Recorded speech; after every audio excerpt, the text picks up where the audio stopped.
எல்லாரும் முன்ன தள்ளி வாங்கம்மா. அப்பா, அத்தை வாயிட்டு சிரிக்கிறத நான் இன்னைக்கு தான் பாத்திருக்கேன். பின்ன ஒரு நாள் 2 நாள் கனவா, பல வருஷ கனவுல.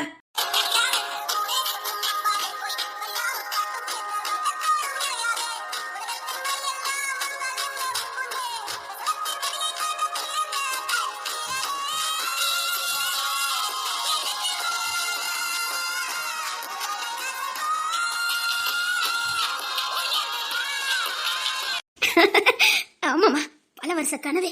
ஏமா, செங்கல் எடுத்து வைங்கம்மா. நீங்க 4 பேரும் ஒண்ணா எடுத்து வைங்க. அத்தை, இது உங்க கனவு, உங்க முயற்சி, உங்களுடைய விடா முயற்சி, உங்களுடைய தன்னம்பிக்கை. நீங்க தான் செங்கல் எடுத்து வைக்கணும். என் கனவுதான், என் விடா முயற்சிதான். ஆனா எனக்கு உறுதுணையா இருந்தது நீங்க 4 பேரும் தானே.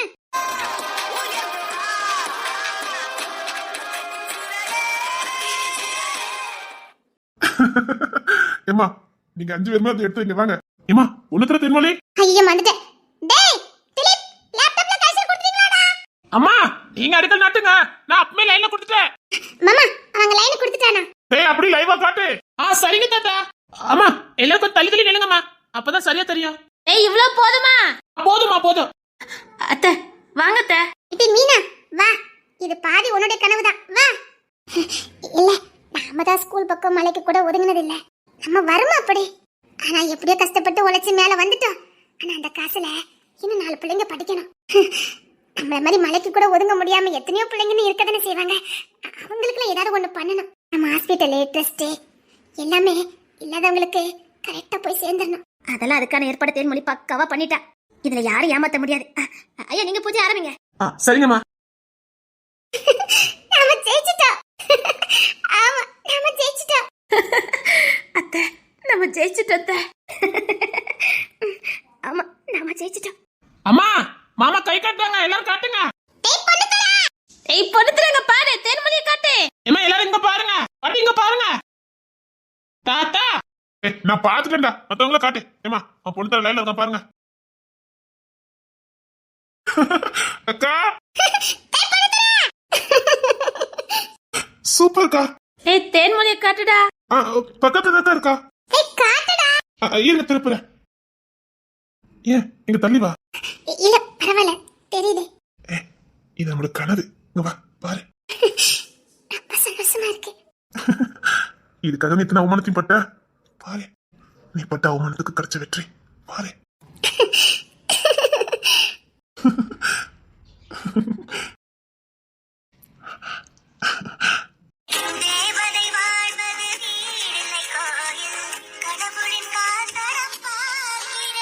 ஏய், பொண்ணுத்துற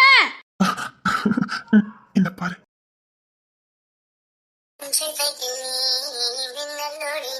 உன்னை கண்டவரை கண் கலங்க நிற்க வைக்கும் பெண்ணே என்படி உண்மை சொல்லடி.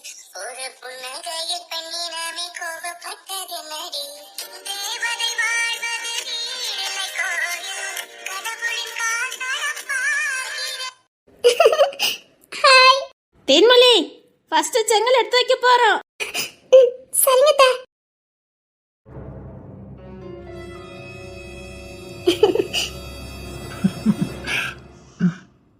பாரு மாமா, பாத்தீங்களா? பாத்துக்கு தண்டா இருக்கும். ஏமா, மாமா பாருங்க. பாத்துக்கு தண்டா இருக்குது. சரிம்மா, வாங்க. இந்த வீட்டுல மூத்தவங்க வந்து செங்கல் வைங்க. வாங்க அத்தை, நீங்க செங்கல் வைங்க அத்தை. சரி. என்னங்க என்னங்க, வாங்க வந்து எடுத்து வைங்க. இது ஓ ஆசை, ஓ கனவு. போய் எடுத்து வைங்க. நான் இன்னைக்கு என்னதான் வளர்ந்து வந்தாலும் அஸ்திவாரம் போட்டவர் நீங்க தானே. நீங்க கொடுத்த அஸ்திவாரத்துல தானே நான் வளர்ந்து வந்தேன். கல்வி என்ன அஸ்திவாரத்தை எனக்கு கொடுத்தவரே நீங்க தானே. கல்வியை கொடுத்தவங்கள கடவுளா பார்க்கணும். அதனாலதான் இது வரைக்கும் நான் அப்படி பார்த்துக்கிட்டு இருக்கேன். வாங்குங்க. புருஷனா கூப்பிடல, விலை மதிக்க முடியாது இந்த கல்வி எனக்கு கொடுத்த ஒரு கடவுளா உங்களை கூப்பிடுறேன். வாங்க. 13 வயசுல நீங்க கொடுத்த கல்வியில தானே நான் மேல வந்தேன். இருந்தாலும் நீ படிச்ச, நீ வளர்ந்த, அவமானப்பட்டு மேல வந்த. நான் இல்ல, எனக்கு நீ போ. நீங்க தான் எடுத்து வைக்கணும். என் கனவு அதுதான். வாங்க. அது மாமா, அத்தை அதை ஒய்யாம அப்படிதான் சொல்லுவாங்க. என்னதான் உங்களுக்கு பிரச்சனை இருந்தாலும் அத்தை உங்களை விட்டு போகாம இருந்ததுக்கு காரணம் விலை மதிக்க முடியாத கல்வி நீங்க அவங்களுக்கு கொடுத்ததுதான். அவங்க உங்களை கடவுளா தான் பாக்குறாங்க. வாங்க மாமா, வாங்குங்க. இது ஓ முயற்சிடி. நீங்க இப்ப வரப்போறீங்களா இல்லையா? இப்ப உங்க பொண்டாட்டியா அதிகாரம் பண்ணி கூப்பிடுறேன். வாங்க. சரிங்க மேடம். வாங்க. கணவன் மனைவி சேர்ந்து எடுத்து வைங்க வாங்க. ஏமா நானும் மாமா எடுத்து வைக்க. அப்புறம் மூத்தவா தமிழே. ஏமா தினேசங்க போன் பேசிட்டு இருந்தாங்க அத்தை. இப்ப வருவாங்க. அப்புறம் செம்பகவல்லி, மீனா, அப்புறம் சதீஷ். சதீஷ் எங்க போனா? நிக்கவ அண்ணா நிக்கவல எல்லாரும் பிள்ளையெல்லாம் தொந்தரவு பண்ணிக்கிட்டு இருக்காவ. நாங்க நின்னுட்டு இருக்காவ. சரிம்மா சரி வாங்க. தாத்தா இங்க கிட்ட வாங்க தாத்தா. டேய் நல்லா ரெக்கார்ட் பண்ணிட்டு இருக்கல. ஆமா தாத்தா.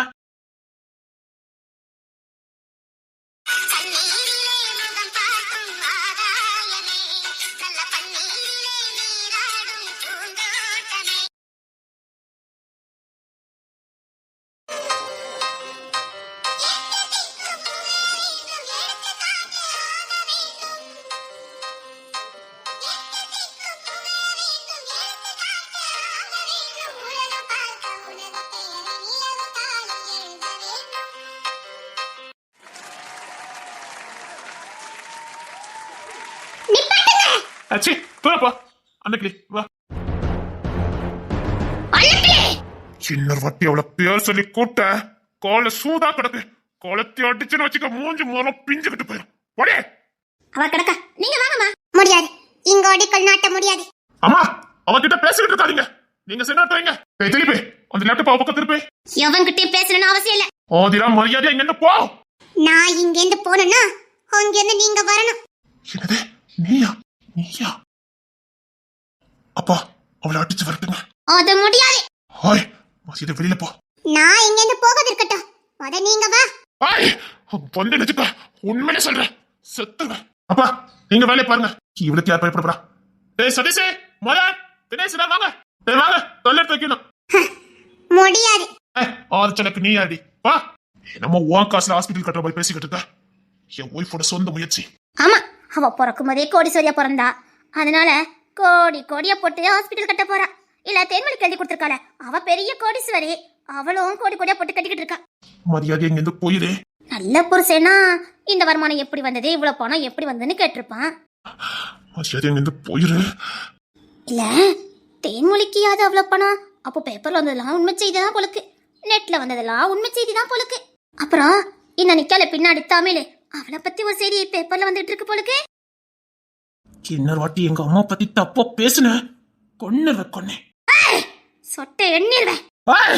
என் அம்மா பேசுறதுக்கே நேத்து கொஞ்சம் குளி தோண்டி நான் புதைச்சிருக்கணும். தொலைச்சு ரொம்ப துள்ளாத. நாங்க ஒன்னும் எடுத்துக்கட்டிலாம் ஒன்னும் சொல்லல. ஓ அம்மா பத்தின லட்சணம்லாம் டிவி பேப்பர்னு வந்துகிட்டு இருக்கு. அதை பார்த்துட்டு பெரிய மனுஷன் மாதிரி துள்ளு. அது வரைக்கும் அடக்கி வாசி. சொட்டு நானும் எண்ணிருவேன். எங்க அம்மா பத்தி இன்னொரு வாட்டி ஏதாவது பேசுனீங்க தாத்தா. இவங்க இதை கெடுக்கிறதுக்காக வந்திருக்காங்க. என்ன வந்தாலும் பரவாயில்ல. அம்மா பத்தி என்ன வந்திருந்தாலும் பரவாயில்ல பாத்துக்கலாம். அம்மா நீங்க வாங்கம்மா. காதம்பரி இதுக்கு மேல என்னடி வேணும்? இந்த உலகத்தை இந்த மாதிரி நமக்கு நம்பதுக்கோ ஜீவன் கிடைச்சா போதும். போடி எப்பேற்பட்ட அவமானத்தையும் தூசி மாதிரி தட்டிட்டு போய்கிட்டே இருக்கலாம். அப்படியா? நீங்க என்னெல்லாம் நடக்குது பாத்தீங்களா? மரியாதை சொல்றேன். இந்த ஹாஸ்பிட்டல் இந்த ட்ரஸ்ட் என் பேர்ல மாறணும். என் பேரு புகழ் தான் இங்க இருக்கணும். அப்புறம் பாருங்க சத்தியமா சொல்றேன். உங்க எல்லாரும் நான் நல்லா பாத்துக்கிடுவேன். பாசமா பாத்துக்கிடுவேன். எனக்கு கீழே உங்க எல்லாத்தையும் நல்லா வச்சுக்கிடுவேன்.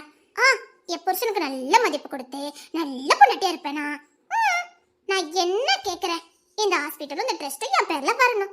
அவ்வளவுதான். இந்த பேரும் புகழும் அந்த தேன்மொழிக்கு போக கூடாது. ஒரு டீ கடைக்கார பொண்டாட்டிக்கு பேர் புகழ். அவளை நீ அப்படி சொல்லதுக்கு உனக்கு எந்த அருகதையும் இல்ல. அந்த சூழ்ச்சி செஞ்சவளே நீதானே எங்களுக்கு தெரியும். அந்த பொண்ணு வாழ்க்கையில எல்லாத்தையும் விளையாண்டது நீதானே எங்களுக்கு தெரியும். உன்ன மாதிரி சனியம் பிடிச்ச பீடிகை அவ வாழ்க்கையில விளையாண்டதுக்கலாம் அவளுக்கு எதுவும் சொல்ல முடியாது. அதுக்கு தான் இந்த அன்னைக்கிளி ஆரம்பத்துல இருந்து அவளை தூக்கி பிடிச்சிட்டு இருக்குது. இந்த அன்னைக்கிளி எப்பவுமே நியாயம் பக்கம் தான் இருப்பா. அவ செஞ்ச தப்புக்கு பின்னாடி அவளுக்கும் அதுக்கு எந்த சம்பந்தமும் இல்ல. அதுக்கு பின்னாடி இந்த சாடைகள் தான் இருந்ததுன்னு எனக்கு தெரியும். இந்த பீடைகள் பண்ண வேலைக்கு அந்த பொண்ணு மேல எந்த தப்பை நான் சொல்ல முடியாது. கிளம்புங்க போங்க. நீ என்னத்தா பண்ணாலும் அவ வெற்றி தடுக்க முடியாது. அதையும் பார்க்கலாம். இந்த வெற்றிக்கு சொந்தக்காரி நாதான். அதுக்கு சொந்த கால்ல நின்றுக்கணும்.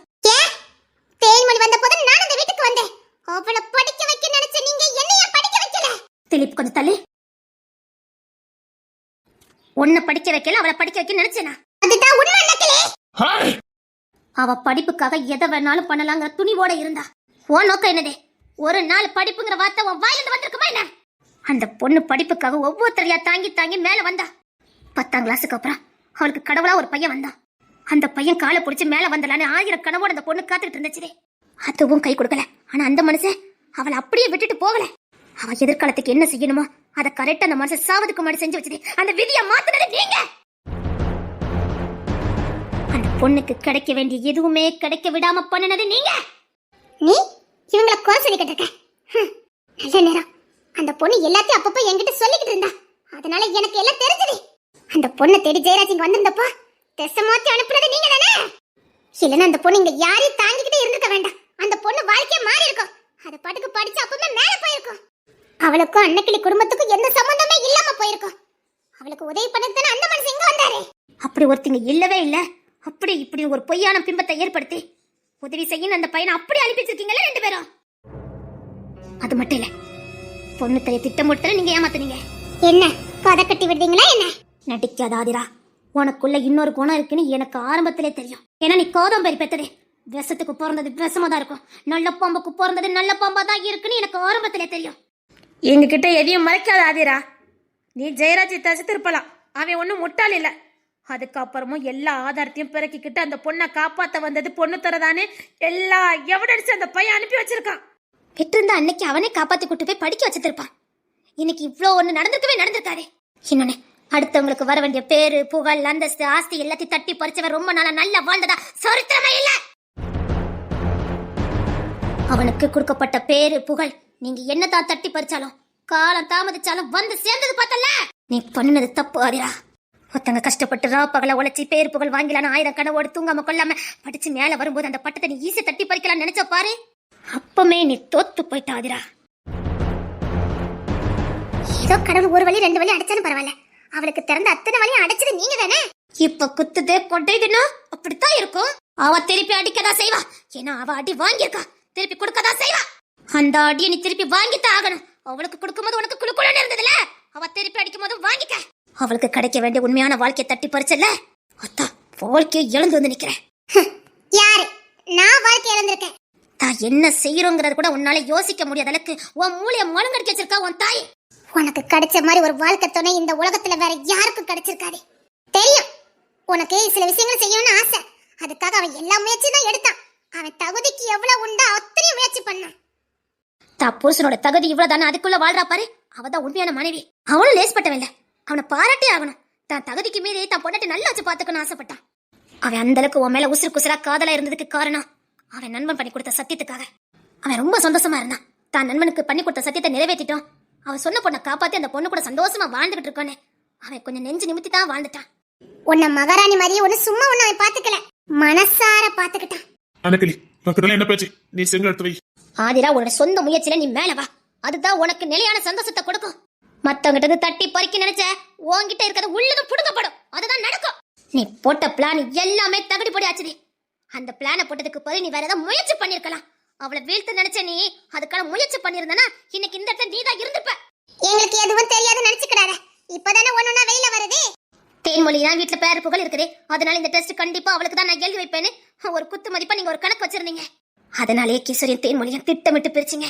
அப்புறம் கிஷோ தனிமரமானா தேன்மொழி தூர போயிருவா. அப்புறம் என்ன, நம்ம புருஷன் பொண்ணு துறைக்கு தான் அந்த டெஸ்ட் வரும்னு நீனும் உங்க அம்மா தப்பு கணக்கு போட்டீங்க. பொண்ணு துறை கூட நீ சந்தோஷமா வாழ்றத பார்த்து நீ நல்ல பொண்ணுன்னு நினைச்சு நான் தப்பு கணக்கு போடுவேன் நீ நினைச்ச ஆதிரா. எந்த பொந்துக்குள்ள எந்த பாம்பு இருக்குன்னு கண்டுபிடிக்கிறவா இந்த அன்னக்கிளி. பொண்ணு துறை கூட நீ சந்தோஷமா வாழ்ந்துட்டா உனக்குள்ள இருக்க குணம் எனக்கு தெரியாதா? பிறந்தல இருந்து தூக்கி வளர்த்தவன்னா உன் கணக்கு என்னது? பொண்ணு துறைக்கு நான் அந்த டெஸ்ட்டை நான் எழுதி கொடுப்பேன். நீ பொண்ணு துறை பொண்டாட்டி, குழந்தைத்தனமானவா, வெள்ளந்தி, அப்பாவி பொண்ணு, புருஷனுக்கு கீழ்படித பொண்ணு, புருஷனுக்கு ரொம்ப பிடிச்ச பொண்ணு, ஆளும் குழந்தை மாதிரி குணமும் குழந்தை மாதிரி. அதனால இந்த அன்னக்கிளி நாமினேஷனுக்கு பொண்ணு துறை பொண்டாட்டியத்தான் போடுவான்னு நீ தப்பு கணக்கு போட்டுட்ட. அதுக்காகவே இத்தனை வருஷம் குழந்தை வேஷம். நீ குழந்தை வேஷம் போடுறன்னு எங்களுக்கு ஆரம்பத்திலே தெரியும். நாங்க தான் வெளியில காட்டிக்கல. உன் நடிப்புல நம்பருக்கு நாங்க என்ன முட்டாளா? உன்ன மாதிரி பாலப்பட்டவங்க பார்த்துட்டு வந்தவங்கடி நாங்க. அத்தா ரிப்பீட் அடிச்சான். தேன்மொழிய மறுபடியும் இங்க வர வச்சான். வந்தா அவ என்னைக்கு ஒரே மாதிரி இருந்தா. கெட்டவனா கெட்டவான்னு ஒத்துக்கிட்டா. ஆமான்னா ஆமான்னு சொன்னா, இல்லன்னா இல்லன்னு சொன்னா. அதுதான் ஒரு மனுஷனுக்கு வேணும். முடியும்னா முடியுன்னு சொல்லணும், முடியாதுன்னா முடியாதுன்னு சொல்லணும். சொல்லு ஒண்ணு செயல் ஒண்ணு இருக்க கூடாது. அவ கிட்ட உண்மை இருந்தது. அவ கிட்ட இப்ப இல்ல, ஆரம்பத்துல இருந்தே உண்மை இருந்தது. நீ மனுஷனுடைய குணத்தை பாப்ப, நான் அவங்கிட்ட இருக்க நல்ல செயலை மட்டும் தான் பாப்பேன். குணம் அது இடத்துக்கு தகுந்த மாதிரி மாறும். ஆனா நம்ம உண்மையான ஒரு செயல் இருக்கு பாரு, அது எங்க போனாலும் மாறாது. அவ குணத்துல எல்லாம் நான் உண்மைன்னு சொல்ல மாட்டேன். ஆனா வாக்கு கொடுத்தா செய்வா, தப்புனா ஆமான்னு சொல்லுவா, தப்புனா ஒத்துக்கிடுவா. அதுதான் ஒரு மனுஷனுக்கு வேணும். நீ நடிச்சிட்டு இருந்தா நான் நம்பிடுவேன் நினைச்சியா? அதான் ட்ரஸ்ட் அவளுக்கே நான் எழுதி வச்சேன். இப்ப இல்ல, கிஷோருக்கு கல்யாணத்துக்கு முன்னாடி எழுதி வச்சுட்டாங்க. ஏன்னா நாங்க கிஷோரை கூட நம்பல. தேன்மொழியை நம்பணும். ஏன்னா அவன் என்னைக்கு யார் பின்னாடியாவது போவான்னு எங்களுக்கு தெரியும். நினைச்ச மாதிரியே ராணி பின்னாடி போவானா? அவ எப்படிப்பட்டவனே என் மாமியார் ரெண்டே நல்லா ஊதி பறிக்கிட்டாங்க. நிலையான புத்தி இல்ல, தடுமாறுற புத்தி. குரங்கு மோரி முறத்துக்கு முறம் தாவற ஒரு புத்தி. நீ பேசினா நீ நல்லவா, நான் பேசினா நான் நல்லவா. இதுதான் அவளோட நிதானிப்பு. இந்த நிதானிப்பை நாக்கியா வலிக்க முடியும்? அதான் அவளையும் கட் பண்ணிட்டான். உன்கிட்ட ஒரு துளி நல்ல குணம் இருக்கா என்ன? எப்படி இருக்கும்? பிறந்தது விஷத்துல இருந்து இல்ல. கோயிலுக்கு போறேன்னு திருட்டுத்தனமா நீ எப்பவும் காதாம்பரிய பார்க்க போனது எனக்கு தெரியாத நினைச்சுக்கிட்டியா என்ன? எங்களுக்கு சுத்தி ஆளு. நானும் இவகிட்ட வந்து சொன்னேன். இவ கூட ஆரம்பத்துல நம்பல, வேற யாரையாவது பாத்திருப்பீங்கன்னா. அதுக்கப்புறம் எங்க வீட்டு மாப்பிள்ள தான் சொன்னாரு. எதுக்கு இப்படி ரெட்ட வேஷம்? உனக்கு உண்மையா இல்ல. உனக்கு உண்மையா இருந்தவனுக்கு நீ உண்மையா இல்ல. யார் உண்மையா இருந்தா? ஏன் பொண்ணுத்துல உனக்கு உண்மையா இருக்கல?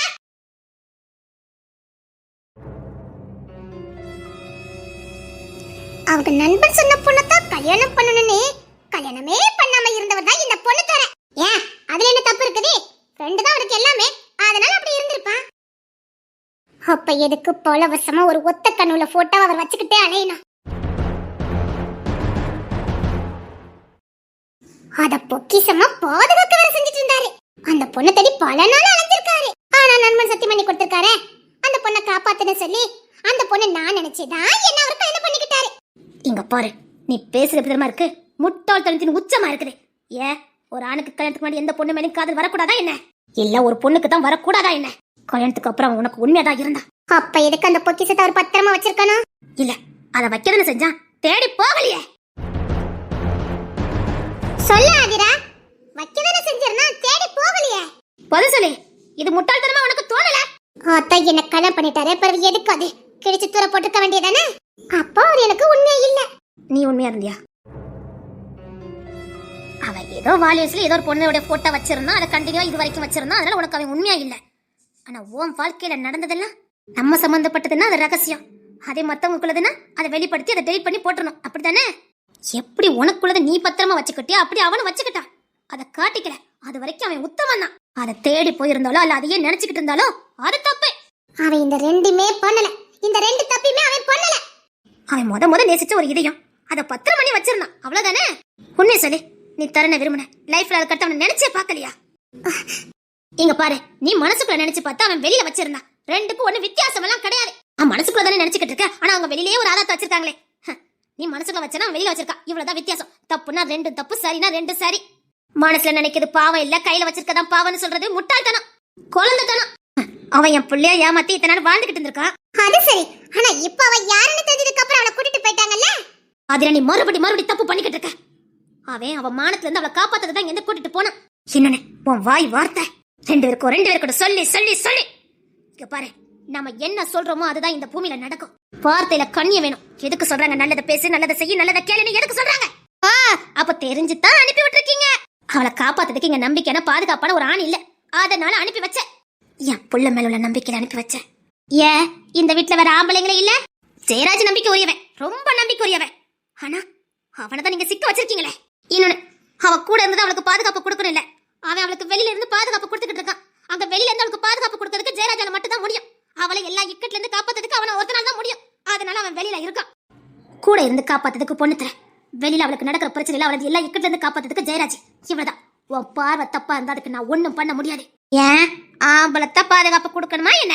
ஏன் இந்த வீட்டுல பொம்பளைங்க இல்ல? ஏன் நீ சாதிச்சு வெளியில வரல? உனக்கு துணையா யாரு இருந்தா? யார் சொன்னா எனக்கு துணைக்கு யாரும் இல்லன்னு? சில வேலைக்கு சில ஆண்கள் நமக்கு துணையா இருந்தாதான் முடியும். அதே மாதிரி ஆண்களுக்கும் சில உதவிகளுக்கு ஒரு பெண்கள் தேவைப்படுவாங்க. இங்க ஆண் நட்புன்னு பார்க்க முடியாது. உதவின்னு வரும்போது அது ஆண் பெண் எல்லாம் கிடையாது. அந்த நேரத்துல நமக்கு யார் உதவ முடியும் தான் நம்ம பார்க்கணும். எனக்கு துணை இருந்தது, என் புருஷனுக்கு தெரியும். வேற இல்ல, நல்ல நண்பனா ஓ புருஷன் தான் இருந்தாரு. அததான் நீ தப்பான முடிச்சு போட்டு அதிகம் தசை திருப்பினிய. ஓ முட்டாள்தனமான பேச்ச கேட்டு என் வாழ்க்கை நான் இழந்துதான் மிச்சம். உன்னால பல வருஷம் அவளுக்கு நான் தண்டனை கொடுத்துட்டு போயிட்டேன். இல்ல எனக்கு நானே கொடுத்துக்கிட்டேன். இதெல்லாம் சாக்கு போக்கு காரணம். ஏன் இந்த மீனா சும்மா தானே இருக்கா? தேன்மொழி கூட அனுப்பி வைக்க வேண்டியதானே? முட்டாள் மாதிரி மறுபடி பேசாத. இந்த பெண்களால இன்னொரு பெண்ணுக்கு பாதுகாப்பு கொடுக்க முடியாது. உடலாலும் மனசாலும் வலிமையான ஒரு ஆணால கொடுக்க முடியும். இவங்க வெளி உலகம் பார்க்காதவங்க. இவங்கள நான் தேன்மொழிக்கு எப்படி துணை அனுப்ப முடியும்? ஏதாவது ஒரு பிரச்சனை அவங்க எப்படி சமாளிப்பாங்க? அதே ஒரு ஆண்னா அந்த இடத்துல சமாளிக்க முடியும். ஒரு பெண்ணுக்கு தைரியம் வரும், ஒரு ஆணுக்கும் தைரியம் வரும். அதுக்காக அனுப்பி வச்சேன். இது வேற மாதிரி இருக்குது அன்னைக்கிலே. நானும் பார்த்துட்டு இருக்கேன். ஆமா, வேற மாதிரி இருந்தா அது வேற மாதிரியே இருந்துட்டு போட்டு நான் உனக்கு விளக்கம் கொடுக்கணும் அவசியம் இல்ல. முட்டாள்களுக்கு நான் விளக்கம் கொடுக்கறது இல்ல. அப்படி கொடுத்தா நான் முட்டாள் ஆக்கப்படுவேன். வெளியில போ. அன்னைக்கிலே அப்பா தெரிஞ்ச என் வாழ்க்கையை தட்டி பறிச்சு அந்த தேன்மொழி கூட சேர்த்து வச்சிருக்க அப்படிதானே? உன் வாயிலிருந்து வர வார்த்தையை கவனமா பேச ஆதிரா. நான் ஒண்ணு இல்லாதத சொல்லல அன்னைக்கிலே. மறுபடி எல்லார் வாழ்க்கையை நாசம் பண்ணாத ஆதிரா. ஆனா உன்னை பொண்ணுத்தர மன்னிக்க மாட்டான், பாத்துக்கிட்டே இரு. எப்போ நண்பன் சொன்ன பொண்ணு நான் இல்லைன்னு தெரிஞ்சதோ அப்பவே அவருக்கு என் மேல இந்த பாசம் அப்படியே போயிட்டு ஒரு துளி கூட பாசம் இல்ல. கெட்டவ மேல என்னைக்கு அப்படி பாசம் இல்லாம போகாதே. நீ நடந்துகிட்ட விதம் ஒவ்வொரு விஷயமும் அவன் காதுக்கு போய்கிட்டே இருந்தது. அவன் பொறுமையா தான் இருந்தான். என்னமோ நேத்து முந்தின நேரத்தை உனக்கு தெரிய மாதிரி பேசிக்கிட்டு இருக்க. அவன் உன்கிட்ட அன்பா இருக்கும் போதே இங்க நடந்த விஷயம் எல்லாமே எங்களுக்கு தெரியும். சும்மா இருக்காங்க, திடீர்னு நம்மள வெறுக்கிறாங்கன்னா நம்ம சைடும் தவறு இருக்குன்னு முத உணரணும். ஏன் அவங்களுக்கு வேற பிடிச்சிருக்கலாமே? அவன் காதல் உன்ன மாதிரி போலியான காதல் இல்ல. அவன் வெறுக்கிறதுக்கு நீ தான் காரணம், நீ மட்டும்தான் காரணம். உண்மைத்தன்மை இல்ல உன்கிட்ட, ஒரு துளி கூட உண்மைத்தன்மை இல்ல. உண்மைத்தன்மை இல்லாத யாருமே யாரும் விரும்ப மாட்டாங்க ஆதிரா. பரவாயில்ல, அவரை எப்படி ஏக்கன்றல வைக்கணும்னு எனக்கு தெரியும். உன் பாசத்துக்கு அவன் கட்டுப்படுவான், உன் அதிகாரத்துக்கு அவன் கட்டுப்பட மாட்டான். கட்டுப்பட வைக்கிறான். இந்த ட்ரஸ்டோ இந்த ஹாஸ்பிட்டலை எப்படி என் பேர்ல மாதன் மட்டும் பாருங்களேன். வேண்டாம் ஆதிரா, விபரீதமா எதையும் பண்ணி சிக்கல்ல மாட்டிக்கிடாத. இங்க பாரு, இதை எடுப்பதுக்கு தேன்மொழிக்கு உறுதுணையா இருக்கவன் ஜெயராஜி சும்மா விட மாட்டான். அவன் இங்க இருந்ததுன்னு சொல்லுமா, அவனை எங்க அனுப்பணுமோ அங்க அனுப்புறேன். எனக்கு உலகம் முழுக்க ஆளு, எப்படி வேலை பாக்குறேன்னு மட்டும் பாரு. தப்பு கணக்கு போட்ட காலம்பரி ஜெயராஜுக்கு பின்னாடி இருக்கிறது பொண்ணு தர சுட்டு பறத்திடுவான். பொண்ணு தலைக்கு பின்னாடி இருக்கிறது யாரு தெரியுமா? விக்கிக்கு பின்னாடி யாருக்கா தெரியுமா? தென்னரசு. தென்னரசை பத்தி தெரியலனா அவன் வாழ்க்கைய புரட்டி பாரு தெரியும். அன்னைக்கிலே இன்னைக்கு வேற நீங்க அஸ்திபாரம் போட்டுக்க. ஆனா போட்ட உன் கையாலே அதை இடிக்க வைக்கல நான் ஆதிராவே இல்ல. பாக்கறியா அன்னைக்கிலே? இனிதான் இந்த ஆதிராவோட உண்மையான ஆட்டத்தை நீங்க பாப்பீங்க. கொதற உங்களை ஓட விடல நான் ஆதிராவே இல்ல. இதே ஊர்ல நான் கொடி கட்டி பறப்பேன். இந்த அன்னைக்கு பிறந்ததுக்கான அடையாளமே இல்லாம இப்படி ஒரு குடும்பம் இந்த உலகத்துல வாழ்ந்ததுக்கான அடையாளமே இல்லாம என்னால பண்ண முடியும். இது வரைக்கும் ஏதோ என்னை பத்தி சரியா தெரியாதுன்னு நினைச்சு கொஞ்சம் குறைச்சு தான் ஆடுனேன். அதான் என்னை பத்தி எல்லாமே தெரிஞ்சு போச்சே. இனி ஆட்டம் சூடு பிடிக்கும் அன்னைக்கிலே. ஏன் ஆட்டத்தை நீ பார்த்தது இல்லையே? பாப்ப எங்களுக்கு பின்னாடி யார் இருக்கான்னு தெரிஞ்சா அவ்வளவுதான். பெரிய கொம்பனா இருக்க போறா. எப்பேற்பட்ட கொம்பனியும் இந்த அன்னைக்கிளியால ஜெயிக்க முடியும். போக்கடா, எந்த கொம்பனா இருந்தாலும் அன்னைக்கிளி காலுக்கிடுதான். போக்கடா. அது முடியாது அன்னைக்கிளி. போடி பூச்சண்டித்தனம் பண்ணிக்கிட்டு. உன்னை பத்தி எனக்கு முதலே தெரியும். ஸ்கூல்ல வேலை பார்க்கும் போதே உன் வண்டவத்தை புறக்கி எடுத்துட்டேன். கிஷோரி சொல்லிக்கிட்டே இருந்தான். நாங்க தான் யாருமே காது கொடுத்து கேட்கல. அவ வில்லின்னு. நாங்க உன்னை கல்யாணம் கட்டுக்கு விருப்பம் இல்லாம தான் இப்படி சொல்லுதான் நினைச்சுக்கிட்டோம். அதுக்கப்புறம் அந்த பயல புட்டு வைக்கான். அவங்கிட்ட இருந்து அட்ரஸ் வாங்கி அவன் தலையெழுத்தே மாத்திட்டீங்கல்ல நீங்க. ஆனா ஒண்ணு, நீங்க பண்ண தலையெழுத்து அவன் தலையெழுத்த நல்லதான் மாத்திச்சுது. கிஷோர கல்யாணம் பண்ணதுக்கு நீங்க போட்ட பிளான். இங்க இருந்து லடாக்கு போய் அங்க நீங்க பார்த்த ஈட வேலைகள்லாம் எதுவும் எங்களுக்கு தெரியாது நினைச்சுக்கிட்டீங்களா என்ன? பாவம், கிஷோர் எங்க கிட்ட சொல்லிக்கிட்டே இருந்தா. நான் தான் நம்பாம போயிட்டேன். என் மாமியாரு லேசி எதுவும் நம்ப மாட்டாவதான். ஆனா கிஷோரை நம்ப வந்ததுக்கு காரணம் அவன் உன்னை பார்த்து பயந்தது. எங்க உனக்கும் அவனுக்கு கல்யாணம் போன பயந்துகிட்டு இருந்தான். அந்த பயத்துக்காக தான் இப்படி சொல்றான்னு நாங்க நினைச்சிட்டோம். அப்போ உங்களுக்கு நல்லா தெரிஞ்சிருக்கும் நாங்க எந்த எல்லைக்கு போவோன்னு. அன்னைக்கிலே நான் இங்க கையாசிச்சாலே போதும், சகலமும் கையில வந்து சேரும். வெளிநாட்டு காசு இல்ல, ஆடதான் செய்வேன். இதே அஸ்தி பார்த்த உன் கையால இடிக்க வைக்கல நான் ஆதிராவே இல்லை.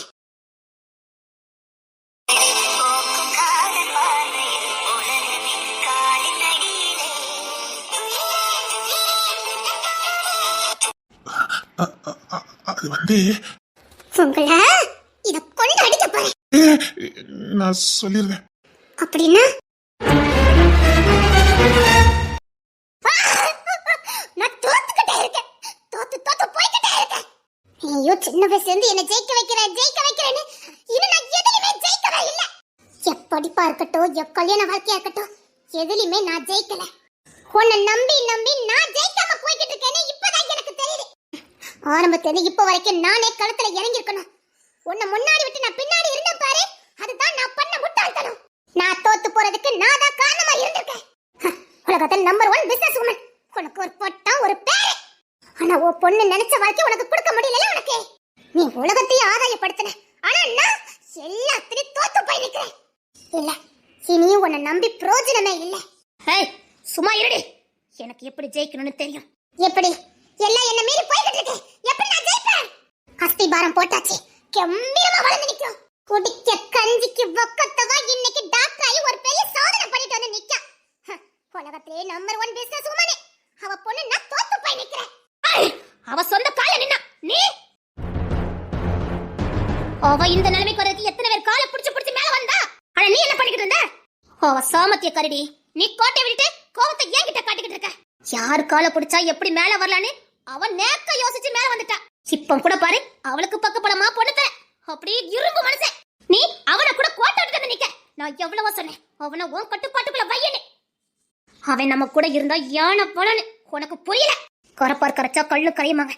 நீ நினைச்சிருந்தா பொண்ணு தெரியும் நம்ம கட்டுப்பாட்டுக்குள்ள வச்சிருக்க முடியும். அவளை பார்த்தல அந்த குண்டக்க மண்டக்கா அந்த அன்னைக்கு யோசிச்சு அனுப்பி வச்சிருக்கா. 2 பேரும் ஒண்ணுதாண்டி. தா சாயல அப்படியே தேன்மொழி கிட்ட பார்த்ததுனால தாண்டி அவளை தட்டி தூக்குனா இந்த அன்னக்கிளி. அன்னக்கிளி என்ன செஞ்சாலும் அதை அச்சு பெறலாம பண்ணாதான் இந்த தேன்மொழி. இந்த அன்னக்கிளியும் படிப்புக்காக யார் கால்ல வேணாலும் விழுவா. அப்படித்தான் செல்வசாத்த இருந்து ஆரம்பிச்சு என் தாத்தா வரைக்கும் கைக்குள்ள வச்சிருந்தா. அத தாத்தாக்கு பிடிக்காத. ஆனா இவன் நல்லவனே என் தாத்தாக்கும் பின்னாடி தெரிஞ்சது. அப்படித்தான் இந்த தேன்மொழி. நாம என்னத்தான் அவன் மேல கரப்படுத்தினாலும் கடைசியில் அவ குற்றமற்றவன்னு வெளியில எல்லாருக்கும் தெரிய ஆரம்பிச்சிருது. ஆனா உன்னை இந்த உலகத்துல நல்லவங்களை விட கெட்டவன் தாண்டி அதிகம். அதனாலே இந்த தேன்மொழியை நிச்சயமா தோக்கடிக்க முடியும். அவளை நீங்க தோக்கடிப்பீங்களோ இல்லனா என்ன பண்ணுவீங்களோ எனக்கு தெரியாது. இனிமேல் அந்த தேன்மொழிங்க வார்த்தை கூட என் காதுல கேட்க கூடாது. எப்படி பஞ்ச பரதேசியா இருந்தாலும் அதே நிலைமைக்கு திரும்ப கொண்டுட்டு போனா அது ரொம்ப காலம் இல்ல, சீக்கிரம் நடக்கும். அதே மாதிரி பொண்ணு தர எனக்கு வேணும். அத நீ கோட்டை விட்டுட்டியே. இல்ல எனக்கு வேணும். அவ எனக்கு வேணும். அவனை பத்தி நல்லா தெரியல உனக்கு. அவன் பொம்பளை அன்னக்கிளி. அன்னக்கிளி எப்படி யோசிப்பாலோ அதே மாதிரிதான் அவனை யோசிப்பான். இல்ல பொண்ணு தரைய எப்படி இங்க கொண்டுட்டு வரணும்னு எனக்கு தெரியும். எனக்கு அந்த டெஸ்டும் வேணும், அந்த ஹாஸ்பிட்டலும் எனக்கு வேணும். அப்படி இல்லைன்னா அந்த ஹாஸ்பிட்டலை பத்தின அவதூற பரப்புங்க. அது கெட்டவே கூடாது. இங்க பாரு, கெட்டிட்டு இருக்கும் போது நம்ம ஏதாவது பண்ணணும்னா அவளுக்கு அந்த அளவுக்கெல்லாம் நஷ்டம் வராது. கெட்டி முடிச்சு ஓப்பன் பண்ணும்போது பிரச்சனை உண்டு பண்ணோம்னா அவளுக்கு அதை விட பெரிய அடி இந்த உலகத்துல எதுவுமே இல்லை. அந்த கூட்டம் எந்த எல்லைக்கும் போய் ஜெயிக்கிறதுக்கு தான் வழியை பார்க்கும். அது வரைக்கும் என்னால காத்திருக்க முடியாது. அந்த அஸ்திபாரம் போட்டதாவே இருக்கட்டும். இனி ஒரு செங்கலை கூட அவங்க எடுத்து வைக்க கூடாது. அது மட்டும் இல்ல, இனி அந்த வீட்டுல ஒருத்தர் கூட நிம்மதியா இருக்க கூடாது. ஃபர்ஸ்ட் தமிழுக்கு தாண்டி ஆப்பு வச்சிருக்கேன். இப்ப பாரு வீட்டுல எப்படி போகாம வெடிக்கணும் மட்டும் பாரு. அவளுக்கு தான் வைக்கணும், அவளுக்கு தான் கட்டாயம் வைக்கணும். அவளால நான் இழந்தது ஏராளம். அப்படியே அந்த வீட்டுல எதுவுமே தெரியாம சும்மா இருந்த மாதிரியே இருந்து அத்தனுக்கு மூல காரணமா இருந்து எல்லாத்தையும் தகுடுபடி ஆக்குறவளே அவதானே. நம்மள தோக்கடிக்கிறதுக்கு எங்க இருந்து தான் வரானுங்கன்னே தெரிய மாட்டேங்குது. இந்த ஜெயராஜ் யாருமா? அவன் ஆரம்பத்துல இருந்தே இங்கதான் இருந்திருக்கான். தேன்மொழி இந்த வீட்டுக்குள்ள வரும்போதே இங்கதான் இருந்திருக்கான். ஆனா வெளியில தெரிஞ்சது இத்தனை வருஷம் கழிச்சு.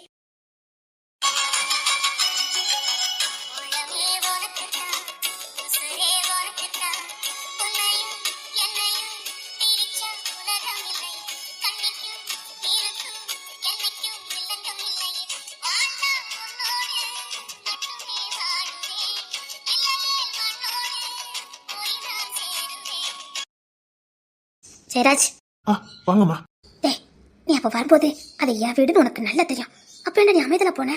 என்கிட்ட இந்த மாதிரி விஷயம்னு சொல்லியிருந்தா அன்னைக்கு எல்லாமே வேற மாதிரி மாறி இருக்கு மேடம். அம்மா, நாங்க மிலிட்டரியில இருக்கும் போது பெரும்பாலும் சேர்மா என் கூட தான் இருப்பாரு. ரொம்ப பொறுப்பாளி, ரொம்ப கண்ணியமா நடக்கக்கூடியவர், சில விஷயங்களை ஆராய்ஞ்சு புரிஞ்சு நடக்கக்கூடியவர். பொண்ணு தர அப்படி கிடையாது, முரட்டாட்டமானவன். எந்த வேலையும் அவனுக்கு உடனே முடியணும், ஆற போட மாட்டான். அதனாலே அவனுக்கும் எனக்கு எப்பவுமே ஏக பொருத்தம். எங்களுக்குள்ள அடிக்கடி கூட அடிக்கடி வரும். கை கலப்பு விபரீதமா கூட முடிஞ்சிருக்கு. அதனாலே சேர்மா எப்பவும் என்னையும் பொண்ணு தரையும் சேர விடவே மாட்டாரு. சேர்மாக்கு பொண்ணு தரைய எந்த அளவுக்கு பிடிக்குமோ அந்த அளவுக்கு என்னையும் பிடிக்கும். ஆனா என்ன, பொண்ணு தர கொஞ்சம் அதிக பாசத்தோட சேர்மா கிட்ட நடந்துக்கிறாரு. ஆனா நான் நடந்துக்கிட மாட்டேன். எனக்கு பாசத்தை வெளிக்காட்ட தெரியாது. பொண்ணு திரைக்கு சேர்மா நான் உசுரே. அதுக்கும் மேல பொண்ணு திரைக்கு சேர்மாவை பார்த்தாலே போதும், அவருக்காக என்ன வேணாலும் பண்ணுவான். இப்ப சேர்மாக்கு ஏதாவது முடியலன்னா அந்த டூட்டிய ராப்பாவில கூட தான் தலையில போட்டுக்கிட்டு வேலை பார்ப்பான் பொண்ணு தர. அந்த அளவுக்கு பொண்ணு திரைக்கு சேர்மாவை பிடிக்கும். என் கூட தான் சேர்மா தங்கி இருந்தாரு. பொண்ணு தர நாங்க இருந்ததுல இருந்து ஒரு 6 கிலோமீட்டர் தள்ளி தான் இருந்தான். அதாவது லடாக்கு வெளியில தான் தங்கி இருந்தான். அவன் பயிற்சியில இருந்தனால பயிற்சி கொடுப்பான், அவன் அங்கதான் இருந்தான். சரி, ஆனா எங்களுக்கு வர லெட்டர் எல்லாம் ஒரே இடத்துக்கு தான் வரும். அந்த பயிற்சியில இருக்கிறவங்க எல்லாம் வாரத்துல ஒரு நாள் இங்க கண்டிப்பா வருவாங்க. அப்படித்தான் பொண்ணு தரையும் வருவான். அதே மாதிரி சேர்மாக்கு மனசுல இருக்கதெல்லாம் எப்பவும் பொண்ணு தரக்கிட்ட சொல்லி பழக்கமே இல்ல. அவனை பிடிக்கும்ல? பிடிக்கும். அவன்கிட்ட விளையாட்டு புத்தி அதிகம். அது மட்டும் இல்ல, ஏதாவது ஒரு பிரச்சனைனா அதுக்கு அடுத்த நொடி அங்க போய் நிப்பான். அதுக்காகவே சேர்மா அவன்கிட்ட எதையுமே சொல்ல மாட்டாரு. ஆனா சேர்மா என்கிட்ட எல்லாத்தையும் மனம் விட்டு பேசுவாரு. நாங்க பயிற்சிக்கு போயிருக்கும் போதும் சரி, சண்டைக்கு போயிருக்கும் போது கூட மனம் விட்டு அதிகமா பேசுவோமா. அப்பெல்லாம் சேர்மா சொல்ற ஒரே ஒரு வார்த்தை, பொண்ணு தர என் தம்பி, அவனுக்கு ஒரு நல்ல எதிர்காலத்தை அமைச்சு கொடுக்கணும்னு எப்பவும் புலம்பிக்கிட்டே இருப்பாரு. அவங்க உருவ ஒற்றுமை கூட அப்படிதாம்மா இருக்கும். 2 பேரும் கிட்டத்தட்ட ஒரே மாதிரி இருப்பாங்க. அப்போ சேமாக்கு அடிக்கடி ஒரு லெட்டர் வரும். அந்த லெட்டர் பார்த்தாலே சேமா உட்காந்து அழுவாரு. எனக்கு இயற்கையாவே மத்தவங்களுடைய பர்சனலை கேட்டு பழக்கம் இல்லை. ஆனா அவர் அழும் முதல்ல அந்த இடத்துல பொண்ணு தர இருந்திருந்தா இவ்வளவு பிரச்சனையும் வந்திருக்காது. நான் யாருக்கிட்டையுமே எந்த விஷயத்தையுமே கேட்கிற பழக்கம் எனக்கு கிடையாது. அவர் அழுதாரா, அழட்டுன்னு தூரம் போயிருவேமா. அந்த ஒரு கெட்ட பழக்கம் என்கிட்ட இருந்தனாலதான் சேர்மா பத்தி நான் தெரிஞ்சுக்க முடியாம போயிட்டது. டேய், உன் கூட இருக்கிறவரு அழுதாரு, அது என்ன ஏதுன்னு நீ கேட்டிருக்க மாட்டியா? ஒரு நாள் கூட நீ கேட்டது இல்லையா? அதான் சொல்றேன், எனக்கு அப்படி ஒரு பழக்கம் இல்லாம இருந்தது. அது எனக்கு பிடிக்காது. ஏதோ அவங்க பர்சனலா நினைச்சு அழுறாங்க, நாம எதுக்கு இங்க இருக்கணும்னு நான் தூரம் எந்திரிச்சு போயிருவேன். இது என்னடா பழக்கம்? அதுதான் என் வாழ்க்கையை தலைகீழ மாத்தி போட்டிருக்கு. அதனால இன்னைக்கு இவ்வளவு கஷ்டத்தை நான் அனுப்பிச்சிட்டு இருக்கேன். ஒருத்தங்க ஆளும்போது அவங்களுக்கு ஆறுதலா இருக்கணும், அவங்க பிரச்சனை என்னன்னு கேட்கணும் கூட எனக்கு தெரியாது. அவங்க சுதந்திரமா இருக்கட்டும், அவங்க தனியா இருக்கட்டும் விட்டுட்டு போயிருவேன். நான் நினைச்சு பார்த்தது உண்டு, அந்த இடத்துல பொண்ணு தர இருந்திருந்தா இன்னைக்கு இவ்வளவு குழப்பம் வந்திருக்காது. அவன் இந்த மாதிரி விஷயத்தெல்லாம் ரொம்ப அக்கறையா இருப்பான். பொண்ணு தர ரொம்ப இறக்க குணம் உள்ளவன். அன்னைக்கு சேமா அழுதெல்லாம் பொண்ணு தரைக்கு தெரிஞ்சிருந்தா சத்தியமா சேமா இறந்துருக்கவும் மாட்டாரு. இன்னைக்கு இந்த குழப்பமும் வந்திருக்காது. என்ன சொல்ற? ஆமாமா, தேன்மொழி தான் லெட்டர் போட்டுட்டு இருந்திருக்கா. எனக்கு இது வரைக்கும் தெரியாது. இப்ப நான் ஒரு கெஸ்ஸிங்ல தான் சொல்றேன். அவளுக்கு ஏதோ முக்கியமான பிரச்சனை இருந்திருக்கு. அதுக்கு தான் அன்னைக்கு அவன் லெட்டர் போட்டுருக்கா. அதை பார்த்து சேர்மா அழுதுகிட்டு இருந்தாரு. அவருக்கு உடனே தமிழ்நாட்டுக்கு வர வேண்டிய சூழ்நிலை இருந்தது. அன்னைக்கு மட்டும் அவர் தமிழ்நாட்டுக்கு வந்திருந்தாருன்னா சேர்மா இறந்திருக்கவே மாட்டாரு. அதை நான் என்ன யாதுன்னு கூட கேட்காம அன்னைக்கு அவர் யுத்தத்துக்கு நான் கூட்டிட்டு போயிட்டேன். அதுவும் வலுக்கட்டாயமா தான் கூட்டிட்டு போனேன். அவர் தமிழ்நாட்டுக்கு வந்திருந்தா உசுரோட இருந்திருப்பாரு. நான் தான் அன்னைக்கு அங்க கூட்டிட்டு போய் அவரை பறி கொடுத்து தூக்கிட்டு வந்தேன். என்னடா மனுஷங்க நீங்களா? அன்னைக்கு தேன்மொழி என்ன தாண்ட லெட்டர் போட்டிருந்தா? எனக்கு தெரியாதுமா, நான் அந்த லெட்டரை பார்க்கவும் இல்லை. ஆனா அவர் அந்த லெட்டரை பார்த்து அழுதுகிட்டு இருந்தாரு. தமிழ்நாட்டுக்கு போகணும்னு சொல்லிக்கிட்டு இருந்தாரு. நான்தாம்மா அதை பெருசுப்படுத்தாம கூட்டிட்டு போனேன். சரி, அவ கவிதை எழுதி அனுப்புனான்னு சொன்னீங்க. அது சேர்மா இருக்கும் போதே வந்துச்சா, இல்லாத போது வந்ததா? அவர் இருக்கும் போதே எனக்கு வந்துகிட்டு இருந்ததுமா. எனக்கு பொண்ணுங்க இந்த மாதிரி எதுவும் பிடிக்காதனால ஆரம்பத்துல நான் அதை பெருசா எடுத்துக்கல. கிட்டத்தட்ட ஒரு 6 மாச காலம் அந்த லெட்டர் நான் படிக்க கூட இல்லை. வரும்போதெல்லாம் கிழிச்சு எரிஞ்சிருவேன். அதுக்கும் ஒரு காரணம், பொண்ணு தலைக்கு இப்படி ஏகப்பட்ட லெட்டர் வரும். அதே மாதிரிதான் எனக்கும் வருதுன்னு நினைச்சுக்கிட்டேன். பொண்ணு தலைக்கு வருமா? ஆமாமா, அவனுக்கு ஏகப்பட்டது வரும். அவன் பாடி பில்டரா இருந்தான். ஆணழகன் போட்டிக்கு டெல்லிக்கு வந்திருந்தான், சென்னைக்கு வந்திருந்தான். எல்லாத்துலயும் அவன் தான் ஃபர்ஸ்ட் வந்தான். அவன் ஆளும் அழகா தான் இருப்பான். அதனாலே அவனுக்கு ரசிக்கப்பட்டாலும் கொஞ்சம் அதிகம் தான். அவனுக்கு ஏகப்பட்ட லெட்டர் வரும். அப்படிதான் எனக்கும் வருதுன்னு நினைச்சு இந்த லெட்டர் நான் பெருசா எடுத்துக்கல. அப்புறம் சேர்மா இறந்ததுக்கு அப்புறம் ஒரு நாள் அந்த லெட்டர் வந்ததே. அவர் இல்லாம அந்த ரூம்ல நானும் இருந்தேன். அவர் நினைவு என்ன வாட்டி வதச்சிட்டு இருந்ததே. என்னால ஒரு மனுஷன் இறந்து போயிட்டாருன்னு நான் ரொம்ப அன்னைக்குதான் முத கண்ணீர் விட்டு அழுதுட்டு இருந்தேன். அன்னைக்குதான் இந்த லெட்டர் வந்தது. அதுல தன்னையும் அறியாம குற்றாலங்க ஒரு வார்த்தையை சேர்த்து இருந்தா. அதனால குற்றாலனால எனக்கு சேர்மா ஞாபகம் வந்தது. அதனாலதான் அந்த கவிதையை நான் படிக்க ஆரம்பிச்சேன். அந்த பொண்ணு குற்றால சாரல், பொதிகை மலை, அந்த இயற்கை வளங்களை பத்தி அழகா காதலோடு நயமா கவிதை எழுதி அனுப்புவா. கொஞ்ச நாள் படிச்சுக்கிட்டு இருந்தேன். அந்த கவிதைக்கு நானே அடிமையானேன். அதுல பெருசா எந்த இதுமே இருக்காது. ஏனோ தெரியல, அந்த லெட்டர் பார்த்தோன்னே என்ன அறியாம ஏதோ ஒரு ஈர்ப்பு வர ஆரம்பிச்சது. ஆனா அது பொண்ணு தலைக்கு வந்தது தானே? அந்த உண்மையை இப்ப 6 மாசத்துக்கு முன்னாடி தான் எனக்கு தெரியும். உங்க கேஸ் விஷயமா ஒரு ஃபைலை பரட்டும் போதுதான் சில உண்மை வந்தது.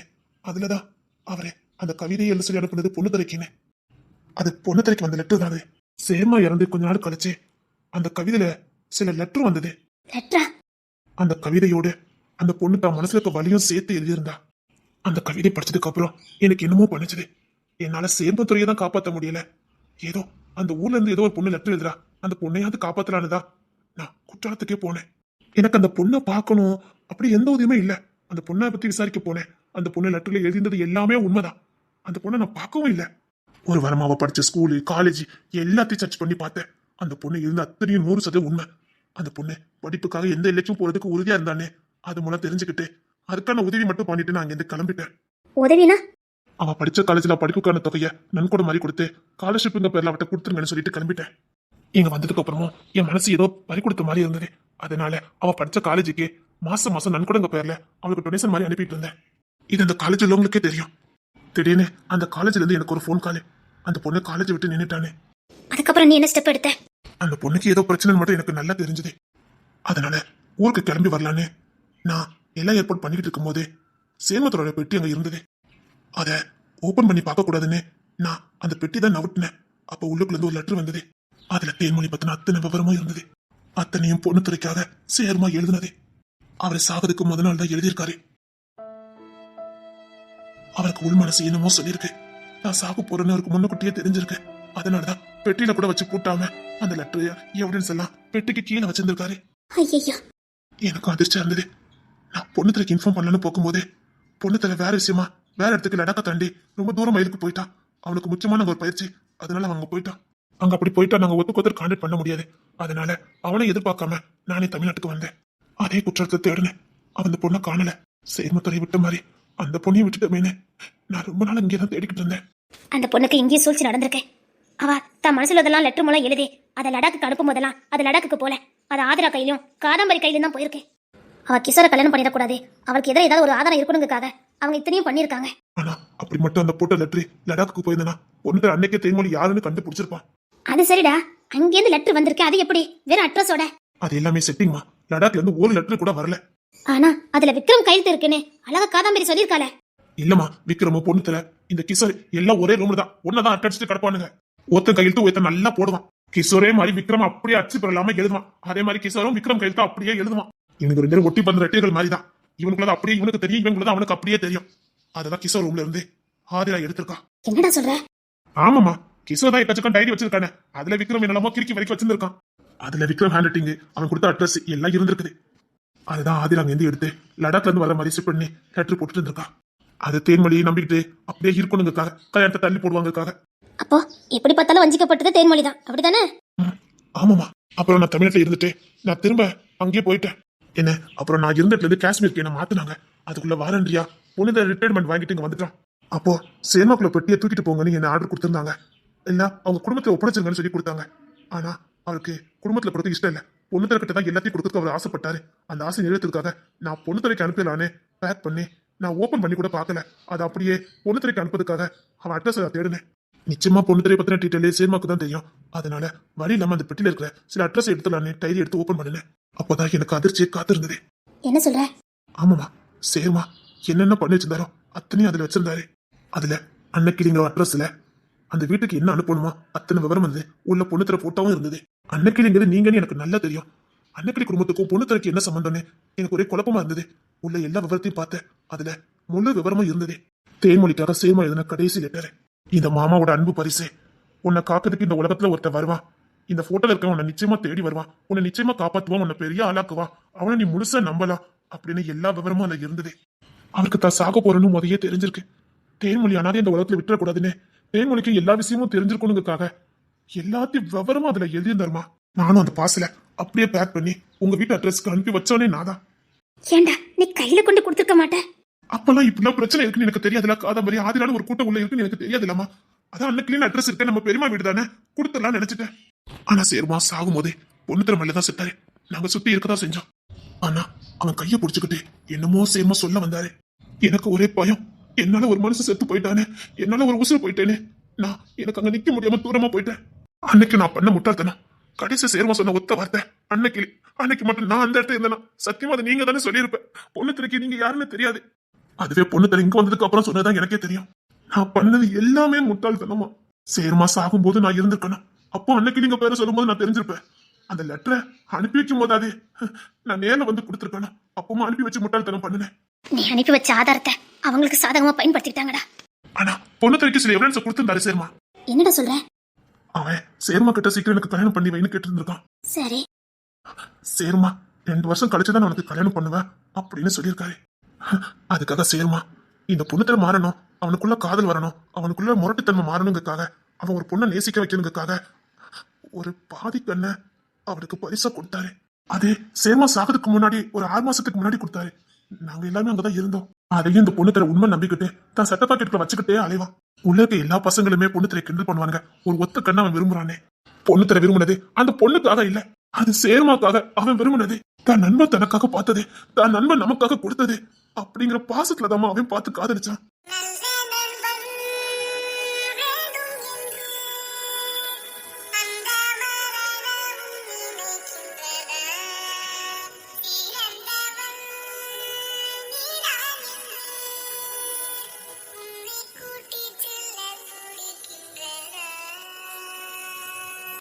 அப்போ பொண்ணுத்திரைக்கு சேர்மா மேல எவ்வளவு பாசம் இருந்திருக்கணும். ஒரு தகப்ப மாதிரி பார்த்தாமா. பொண்ணுத்திரைக்கு எல்லாமே சேர்மாதான். அவங்க நட்பை பார்த்தாலே நமக்கே பொறாம வரும். அவ்வளவு பாசமா இருப்பாங்கம்மா. நண்பன் சொன்னாங்க ஒத்த வார்த்தைக்காக அந்த போட்டவை இன்ன வரைக்கும் வச்சு பாதுகாத்துக்கிட்டு இருக்காமா.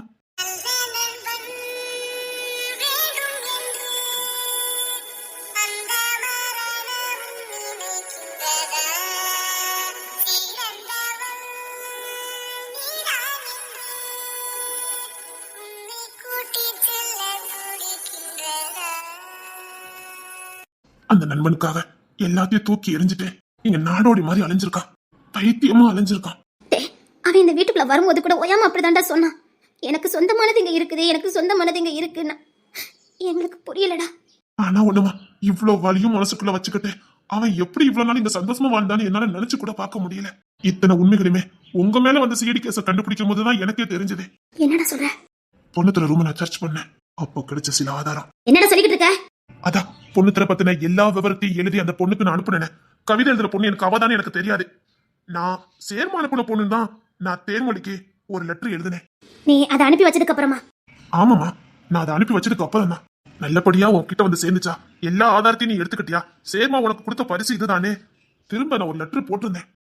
அந்த லெட்டர் கரெக்டா தேன்மொழி கையில கிடைச்சிருக்கு. சரி. ஆனா அவ அந்த கவிதைய மறுபடியும் எழுதி அனுப்பியிருந்தாமா. அப்பதான் எனக்கு புரிஞ்சுது கவிதை எழுதின பொண்ணும் அன்னைக்கு அம்மா வீட்டுல இருக்க பொண்ணும் ஒண்ணுன்னு. அப்ப பொண்ணுத்துல தேடி போன பொண்ணு அந்த பொண்ணு தானே. நான் அப்போதான் கண்டுபிடிச்சேன். திரும்ப ஒரு லெட்டர் போட்டா பிரச்சனை ஆயிருனே. நான் தேடி வரும்போதுதான் கிஷோருக்கும் அந்த பொண்ணுக்கும் அன்னைக்கு கல்யாணம். அந்த கல்யாணத்தை பாவி பொண்ணு தைய நடத்தி வச்சுட்டு இருந்தான். அவங்கிட்ட எவ்வளவா சொன்னேன். தேடி வந்த பொண்ணு அவதானே சொல்ல வரக்குள்ள என் வாயை அடைச்சிட்டான். அவன் எனக்கு என்ன தப்பா புரிஞ்சுக்கிட்டான். ஏன்னா தேன்மொழி எதுன்னு அத்தனை கவிதை எனக்கு தான் வந்ததுன்னு அவனுக்கு தெரிஞ்சிருக்கு. நான் தேன்மொழி கல்யாணத்தை நிப்பாட்ட வந்திருக்கேன்னு நினைச்சிட்டான். நான் என்ன சொல்ல வந்தேங்கிறதே அவன் காது கொடுத்து கேட்காம போயிட்டான். தேன்மொழியை பார்த்து எல்லா விஷயத்தையும் சொல்லலான்னு பார்த்தா அவ கிஷோரையே கல்யாணம் பண்ணி வாழ்ந்துட்டு இருந்தா. என்னால என்ன பண்ண முடியும்? ஒரே வீட்டுல தேன்மொழியோ பொண்ணு தெரியும், வேற வேறையா. அந்த காட்சை பார்த்துட்டு நெஞ்சடிச்சு நான் போனேம்மா.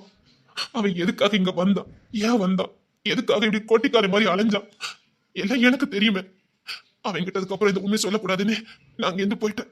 சரிடா, ஆதிரா தான் இப்படி பண்ணிருக்கன்னு உனக்கு தெரிஞ்சிருக்கல. பொண்ணு திருட்டு சொல்லிருக்கலாமே. சத்தியமா அவன் ஆதிரா விரும்புறது எனக்கு தெரியாதுமா. ஆனா நீ அதுக்கப்புறம் எனக்கு லெட்டர் போட்டியே, பொண்ணு திரைக்கும் ஆதிராக்கும் கல்யாணம் பண்ணி வைக்காதீங்கன்னு. எனக்கு ப்ரமோஷன் ஆகி டெல்லிக்கு மேல் இடத்துல எனக்கு முக்கியமான ஒரு ஜாப் கிடைச்சது. நான் அங்க போயிட்டேன். அப்போ உங்க டெஸ்ட பத்தி ஒரு டாக்குமெண்ட்ரி வந்திருந்தது. அதை நான் நிறைய விஷயத்தை நோட் பண்ணி பார்த்தேன். உங்களுக்கு பின்னாடி நிறைய சதி நடக்குது அது மூலம் தெரிஞ்சுக்கிட்டு நான் சில விஷயங்களை ஆராய்ச்சி பண்ணும்போது உங்க மேல எப்ப வேணாலும் சிஐடி கேஸ் வரும்னு தெரிஞ்சுக்கிட்டேன். அந்த கேஸை நானா வாரண்டி உள்ள போய் எடுத்தேன். அப்படி எடுக்கும்போது அதுல முதல் குற்றவாளியா நீங்களும் நல்ல சிவனும் இருந்தீங்க. அப்படி சில விஷயங்கள் நான் புரட்டி எடுக்கும்போது சேர்மான்னு ஒரு இடத்துல இருந்தது. அதான் எப்படிடா? அதை பார்த்தோன்னே நான் ரொம்ப உஷாராயிட்டேன். ஏன்னா சேர்மா அப்ப உசுரே இல்ல. அவர் எப்படி தமிழுக்கு புருஷனா இருக்க முடியும்னு எனக்கு ஒரு குழப்பம். அதனாலதான் நான் ரோகிணி எங்க அனுப்பி வச்சேன். ஆனா பொண்ணு தெரியும் ஆதிராவும் உசு புதுசா விரும்புறாங்க. ஆதிரா ஒரு அப்பாவி மாதிரி இருக்கான்னு ரோகிணி தான் சர்டிபிகேட் கொடுத்துட்டா. ஆனா சித்தம் எப்படி தமிழுக்கு புருஷனா இருக்க முடியும்? அப்ப நல்ல சிவன் வீட்டுல போனாதான் முடியும்னு அதுக்கப்புறம் அந்த மாதிரி வேலையெல்லாம் பார்த்தா அவ அந்த வீட்டுக்குள்ளே போனா. ஆனா இதெல்லாம் நமக்கு முன்னாடி தேன்மொழி கண்டுபிடிச்சிட்டா. என்னடா சொல்ற? அவளுக்கு அவ மாமானா உசுரு, சேர்மானா உசுரு. நல்ல சிவன் தான் மாமா பேரை கரைப்படுத்தி வச்சிருக்கான். கல்யாணமே ஆகாத நம்ம மாமாவுக்கும் நம்ம அத்தைக்கும் கல்யாணம் முடிஞ்சிருக்குன்னு சொல்லி இப்படி ஒரு வேலை பார்த்துருக்கானே அவ வன்மத்தோட இருந்திருக்கா. அந்த வன்மம் நாளுக்கு நாள் அவளுக்கு கொலைவெறியா மாறி இருக்கு. அவ மாமாவை அசிங்கப்படுத்தினவன சும்மா விடக்கூடாதுன்னு அவ நாளுக்கு நாள் அவனை போட்டு தரதுக்கு என்னென்ன பிளான அத்தனையும் பண்ணிருக்கா இந்த தேன்மொழி. அவன் நல்ல சிவனை போட்டதுக்கு பிளான போட்ட இடத்துல எல்லாம் இந்த காதம்பரியும் ஆதிராவும் உள்ள இருந்திருக்காங்க. அதுக்கப்புறம் தான் தேன்மொழிக்கு ஆதிரா மேலே சந்தேகம் வர ஆரம்பிச்சிருக்கு. ஆதிரா ஊமையில ஊமை மாதிரி நடிக்கிற ஒரு பச்சம் அப்புறம் தான் கண்டுபிடிச்சிருக்கா. இன்னைக்கு நல்ல சிவன் உடம்பா இருக்கிறதுக்கு காரணம் தேன்மொழி தான். அவன் தான் போட்டு தள்ளுனா. அது எப்படிடா தேனியில தானே தள்ளுனா? தள்ளினது தேனியில, தள்ள வச்சது தேன்மொழி தான். தள்ளி விட்டுல நல்ல சிவனுக்கு கை கால் போகல. தேன்மொழி போட்ட இன்ஜெக்ஷனால வந்தது. என்னடா சொல்ற? ஆமா பெரியம்மா, அவ சொல்லியே போட்டிருக்கா நல்ல சிவன் கிட்ட. என் மாமா பெரிய நீ குறைப்படுத்தி வச்சிருக்க அப்படின்னு. இதை நல்ல சிவனை என்கிட்ட வாக்குமூலம் கொடுத்தான். அவன் கிட்ட சொல்லிட்டே அந்த ஊசியை போட்டு அவனை முடமாக்கிட்டா. ஒரு பொண்ணு பழிவாங்க நினைச்சா என்ன ஆகுன்னு நல்ல சிவன் நேருக்கு நேரம் பார்த்தான். அது மட்டும் இல்ல, உங்களை அசிங்கப்படுத்தணும், உங்களை கால விழ வைக்கிறதுக்காக இந்த வயசுன்னு கூட பார்க்காம உங்களை ரொம்ப அசிங்கப்படுத்துறதுக்கு பிளான போட்டிருக்கான். இந்த கையும் காலம் இருந்தா அவங்களை அசிங்கப்படுத்த வேண்டியதான் அந்த வேலை பார்த்து வச்சுட்டான். அதனாலதான் அவ பிளான் தான். பொண்ணு திரைக்கும் ஆதிராக்கும் கல்யாணம் நடந்தாலும் அதுக்கு எந்த ப்ரூஃப் இருக்க கூடாதுன்னு பண்ண வச்சவளும் அவதான். ஆனா அத பண்ணது நானடா. பண்ண வச்சது அவமா. இன்னும் அவ என்னதான்டா வேலை பார்த்து வச்சிருக்கா?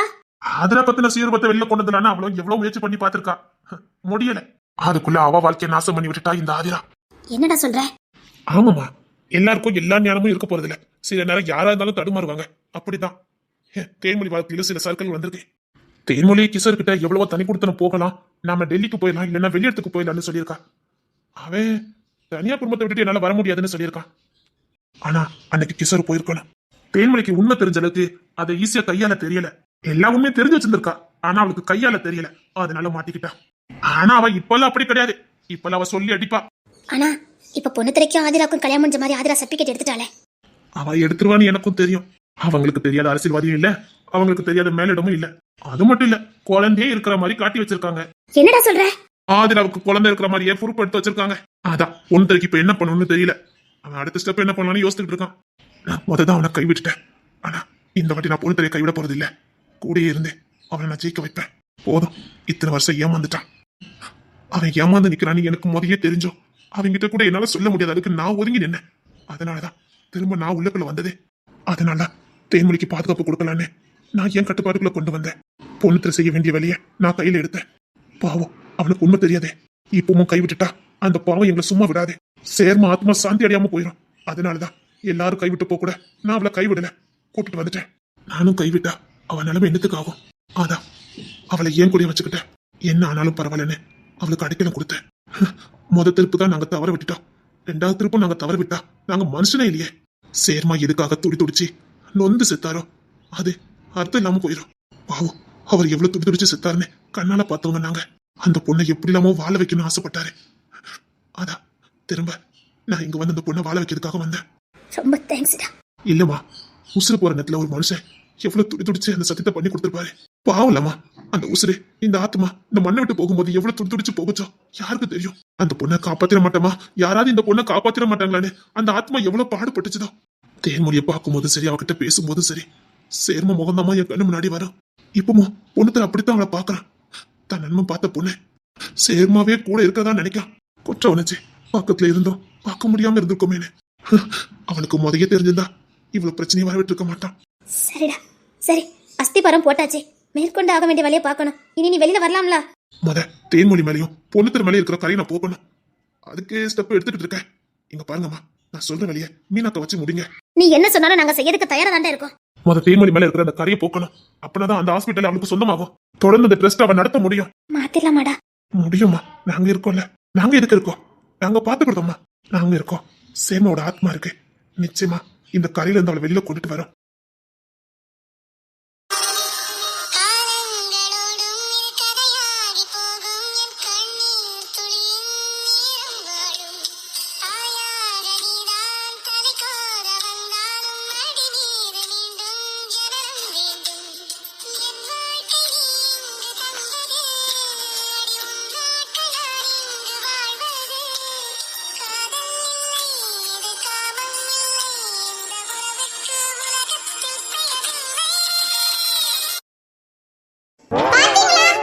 பாத்தீங்களா? போய் சொல்லாதீங்க, நீங்க தானே எடுத்தீங்க. என்ன பாத்தீங்களா எடுத்தீங்களா எல்லாம் மொட்டை மொட்டையா சொல்லிக்கிட்டு இருக்கா? ஏன் உங்களுக்கு தெரியாது? எப்பவும் மொட்டை மொட்டையா தான் பேசுவியா என்ன? எனக்கு தெரியாது. சரி, என்னது தெரியாதுன்னு சொன்னீங்க, அப்ப நீங்க தான் எடுத்திருக்கீங்க, அப்படிதானே? ஐயோ, நீ கேட்டதுக்கு தெரியாதுன்னு சொன்னேன். என் போனை காணோம். என் போனை நீங்க தானே எடுத்தீங்க. நான் இதுக்கு உன் போன் எடுக்க போறேன்? போய் சொல்லாதீங்க, என் போனை காணோம். எங்க சுவிட்ச் ஆஃப் பண்ணி போட்டுருப்பேன், போய் பாரு. இல்ல, நான் சுவிட்ச் ஆஃப் பண்ணல. அப்ப எனக்கு தெரியாது.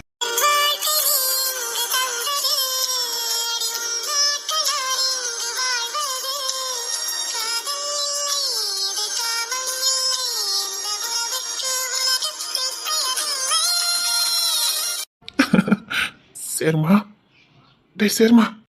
ஹலோ, என்ன? என் போனை பாத்தீங்களான்னு கேட்டேன். இல்லம்மா, நான் என் போனை காணுமே.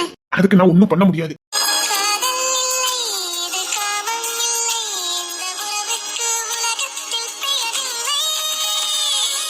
நீங்க போய் சொல்றீங்க, என் போனை நீங்க தான் எடுத்திருக்கீங்க. இல்லடா சேர்மா, அது இல்லடி. பொண்ணுத்திர நீங்க சிரிக்கீங்களா? ஆமாடா சேர்மா, நமக்கு ரொம்ப பிடிச்சது தொலைஞ்சு போச்சு. நெடுங்காலத்துக்கு அப்புறம் ஏதோ ஒரு எதிர்பாராத நேரத்துல நம்ம கையில கிடைச்சா ஒரு சந்தோஷம் கிடைக்கும் பாரு. அந்த பொருளோட அருமை அன்னைக்குதான் ரொம்ப தெரியும். அதை கொண்டாடும் நினைப்போம். அந்த சந்தோஷத்தை வார்த்தையால விவரிக்கவே முடியாது. அப்படி ஒரு சந்தோஷம் காணாம போன ஒரு பொருள் திரும்ப கிடைச்ச சந்தோஷம், நான் தவற விட்ட ஒரு கடமை, திரும்ப அந்த கடமை செய்யறதுக்கு ஒரு வாய்ப்பு, இது கூட என் சேர்மா தான் கொடுத்திருப்பாரு. அப்படிதானடா சேர்மா? இங்க வாயே.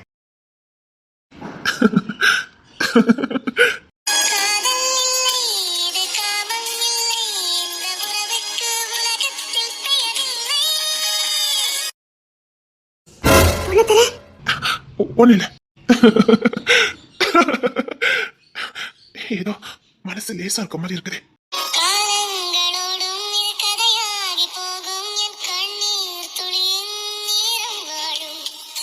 பணத்தர ஒண்ணு இல்லடி, ஒண்ணு இல்ல. ஒரு மனுஷன் இந்த உலகத்துல செய்ய வேண்டிய கடமைய செய்யாம இருந்தான்னு வச்சுக்க, அவனுக்குள்ள ஒரு குற்ற உணர்ச்சி இருக்கும் பாரு. அப்படிதான் தினம் அந்த குற்ற உணர்ச்சி செத்து போயிருந்தேன். இது விடுதலை கிடைச்சிருக்கு, அதான் மனசு லேசா இருக்குது.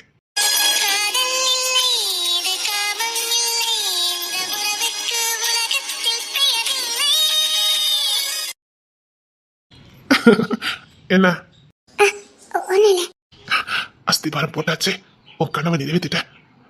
இப்ப என் சேர்மா இங்கதான் எங்கேயாவது நின்று பார்த்துக்கிட்டு இருப்போம்.